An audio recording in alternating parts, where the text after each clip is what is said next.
बहुत ही unprofessional attitude था हमारे सो कॉल्ड मेन लीड्स का, जिनमें हमारी फीमेल खासतौर पे, मैं क्या कहूँ माजरत के साथ, सॉरी, लेकिन आपके 10-12 डेज दुर्रफिशा की बात कर रही हैं। अस्सलाम वालेकुम जी, वेलकम टू अनदर धमाकेदार वीडियो में स्पाइसी रिव्यू। मैं हूं आपके साथ मारिया अली। उम्मीद करती हूं आप सब खैर वाफिस से होंगे।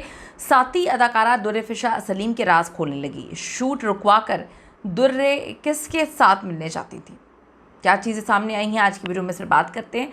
क्यों इतने अजीब व गरीब किस्म के इल्ज़ामात लगाए, इसके पीछे क्या एजेंडा है, क्या रीज़न है, या वो बहुत कुछ जानती हैं। रिक्वेस्ट है चैनल को सब्सक्राइब करें, वीडियो को आखिर तक ज़रूर देखिएगा। सीनियर अदाकारा इरम अख्तर ने अदाकारा दुर्रफिशा सलीम के हवाले से बड़े इंकशाफात किए हैं कि ड्रामे की शूटिंग के दौरान बहुत ही नॉन प्रोफेशनल खातून थीं और उनके रवैये पर संगीन इल्ज़ामात लगाए हैं। इरम अख्तर ने कहा कि ड्रामे की शूटिंग जो इब्तदाई तौर पर सिर्फ 2 से 5 माह में मुकम्मल होनी थी, वो 1 साल तक जो है तवील कर दी, सिर्फ और सिर्फ दुर्रफिशा सलीम की वजह से। उनके मुताबिक मेरे अपने सिर्फ 40 दिन का काम था, उसको 1 साल तक फैला दिया। मुझे बड़ी शदीद तकलीफ़ का सामना करना पड़ा, बहुत सारे अच्छे प्रोजेक्ट्स मेरे हाथ से चले गए। इंडस्ट्री में इससे पहले भी दुर्रफिशा सलीम के हवाले से अक्सर बातें होती रही हैं कि वो लंबी छुट्टी पर चली जाती हैं, या वो बताए बगैर छुट्टी ले लेती हैं, या वो मुबैना तौर पे बिलाल अब्बास के साथ, मुबैना तौर पे जी मैं इसलिए बोल रही हूँ, हमने नहीं देखा, एक लंबी कहानियाँ लोगों की जानिब से लिखी गई हैं, लोगों ने तो तस्वीरें भी लगाई हुई थी कि मुबैना तौर पे बिलाल अब्बास के साथ वो उम्रे की अदायगी के लिए भी गई थी, और जो प्लान्ड नहीं था, इसके बारे में उन्होंने बिल्कुल शूट से पहले नहीं बताया था। इरम अख्तर ने दावा किया इस ताख़ीर की बड़ी वजह दुर्रफिशा का गैर पेशा वराना रवैया था। दुर्रफिशा अक्सर बिला वजह बताए बगैर एकदम से शूटिंग मनसूख कर देती थी, कभी किसी तनाज़े की वजह से, कभी उम्रा पे जाने की वजह से, और इससे मुकम्मल तौर पर प्रोजेक्ट बड़ा बुरी तरह से मुतासिर हुआ। दूसरी जानिब एकदम से जब ये कहानी सामने आती है, और मज़ीद कहानियाँ खुल ही रही थी कि दुर्रफिशा अक्सर सेट पे नॉन प्रोफेशनल बिहेवियर दिखाती हैं, वो अपने आप को बहुत बड़ी स्टार बन चुकी हैं, फिर उनके माजी को भी फजूल में घसीटना शुरू कर दिया लोगों ने। तो जब वो स्टार बन गई तो उन्होंने उन लोगों को जिनके साथ उन्होंने अपना करियर शुरू किया था दूध में से मक्खी की तरह निकाल दिया। बहुत सारी कहानियाँ लोगों ने एकदम से निकाल ली।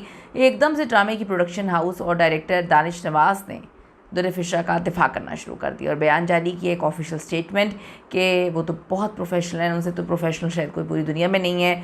उधर सोशल मीडिया पे इस मामले पर बहस छिड़ गई। को सारिफीन ने इरम अख्तर के बयान की हिमायत की कि वो कभी किसी के बारे में बैक बाइटिंग नहीं करती या कुछ गलत नहीं बोलती। उन्होंने कभी किसी के लिए कंट्रोवर्सी नहीं बोली, उनके दिल पर लगी थी, उनको चोट लगी, उन्होंने सारा एक्सपीरियंस किया, उनके साथ बुरा हुआ, इसलिए उन्होंने बोला। लोगों ने उनकी जो है हिमायत की और उनको बड़ा संजीदा खातून तस्वुर करते हैं लोग, उनकी बात को वैल्यू देते हैं। जबकि दीगर सारिफिन का कहना है कि दुर्रफिशा सलीम पहले ही अपनी मसरूफियत के हवाले से प्रोडक्शन हाउस को बता चुकी थी कि उन्होंने ये करना है। किसी ने कहा उनके भाई की शादी भी थी, किसी ने कहा कि अचानक से उनकी तबीयत भी ख़राब हो गई थी। बहुत सारी कहानियाँ निकल के सामने आई हैं और वो तो प्रोडक्शन हाउस को बता चुकी थी। एकदम से प्रोडक्शन हाउस ने आके जो उनको डिफेंड किया, इस पर लोगों को थोड़ी सी चीज़ें अजीब लगीं कि ये क्या मामला। बाद सारिफिन ने राय दी कि अगर ऐसा था तो प्रोडक्शन के मामला बेहतर अंदाज में जो है संभालने चाहिए थे। लोगों ने फिर ये भी कहानी सुनाई कि प्रोडक्शन एकदम से डिफेंड करने क्यों आ गई है, क्या वो उनके साथ मिली हुई थी, बाकी को परेशानी का सामना क्यों करना पड़ा। फिर कुछ और भी लोग जो हैं वो आते हैं और दुर्रफिशा को डिफेंड करना शुरू कर देते हैं, अदाकार के जी स्टे स्ट्रॉन्ग, और पता नहीं क्या बात से कहाँ से काम बना दी। उनकी अपनी ओपिनियन थी इरम साहिबा की, और लेकिन लोगों ने इस पर बड़ी कहानियाँ लिखी कि जी उस वक्त इनके बिलाल के साथ मामला चल रहे थे, बिलाल और इनके बड़े उस वक्त दोस्ती और दोस्ती से आगे की चीज़ें थी, तो शायद इस वजह से चीज़ें जो हैं डैमेज हुई। अल्लाह बेहतर जानता है। लेकिन बात यह है कि ये मामला बड़ा अजीब सा लगा लोगों को। लोगों ने बहुत सारी कहानियाँ निकाली, कहानियाँ तो बहुत सारी निकल आती हैं।